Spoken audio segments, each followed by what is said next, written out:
Welcome guys to another video of cooking. I haven't done one of these in a while, so yeah, here I am. We're gonna be making chicken, so the first thing I'm gonna do is pat the chicken down. I'm gonna pat both sides down to get all the excess moisture off, because you want a nice crispy skin. Then after that, I'm gonna flip the chicken back over and cut off the excess skin around the cavity and around the neck, because you don't need those. My chicken's like a 5 pound chicken. It's organic and free range. So basically, I'm gonna make a spice rub for it. The spice rub is salt, pepper, paprika, cayenne pepper, garlic powder, onion powder, dry thyme, dry rosemary, and cumin. I'm gonna mix it all into a bowl and then rub it all over the chicken. You want to get like all over the place, like inside the cavity, both sides, in between the legs, the thighs, and the drumsticks. All the exact measurements will be in the description below. I let my chicken rest in the fridge for like 24 hours. So all the flavors to soak inside and the salt to do its work. I'm gonna stuff the chicken now with some lemon, onion, garlic, thyme, and rosemary. Just cut those up and put them inside the chicken. Now I'm gonna tie the legs together with some butcher's twine so that the chicken cooks evenly and all the stuff inside doesn't fall out of it. I'll trim the excess twine so that it doesn't burn in the oven as well. I'm gonna rub my chicken with some oil.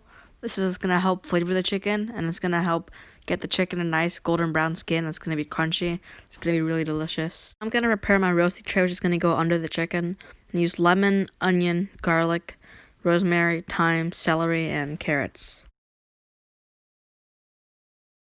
I'm gonna preheat my oven to 425 degrees Fahrenheit.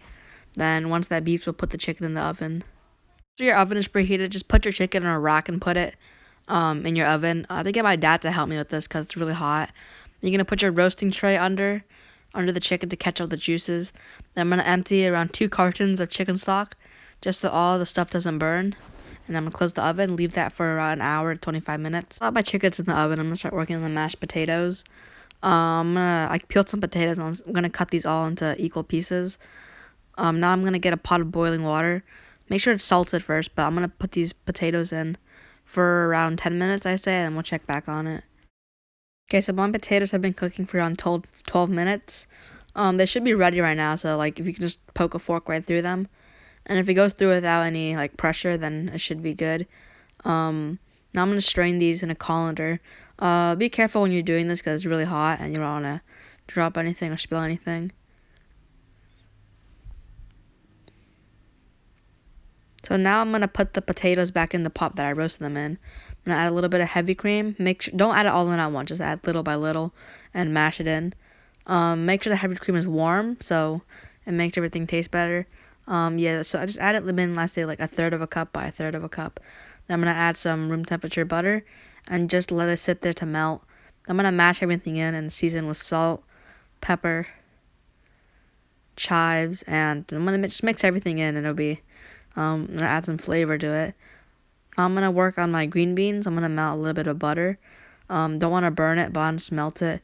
And add some chopped garlic. We're just gonna lightly fry this garlic. We're not gonna brown in it, or just a nice golden translucent brown. Then I'm gonna add my green beans in. These are washed and trimmed. You should hear a sizzle when you put them in the pan. If you don't, take it off. Oh, you can't really take it off, but just the pan needs to be hot. My green beans have been cooking for around 5 minutes. I'm just going to toss them a little bit.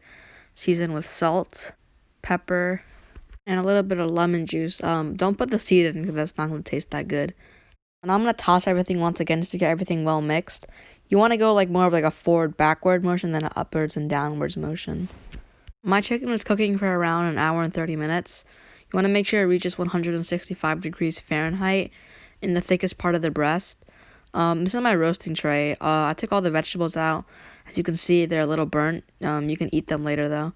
I poured all the chicken juice out, and I quite don't have enough chicken juice to make some gravy. So I'm gonna add some chicken stock until I reach about 3 cups of total liquid.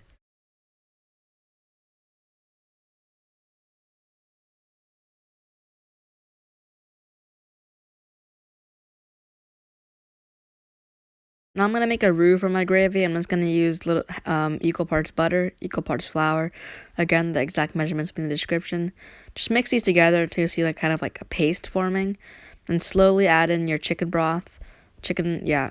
Don't add like all at once. Just add a little bit and then mix a little bit. Add a little bit, mix a little bit, and the gravy will thicken and become the nice gravy texture that you like.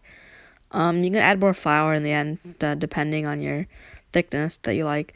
I'm gonna season with salt and pepper. You can add some other seasonings, but I think this is fine enough, and that's it.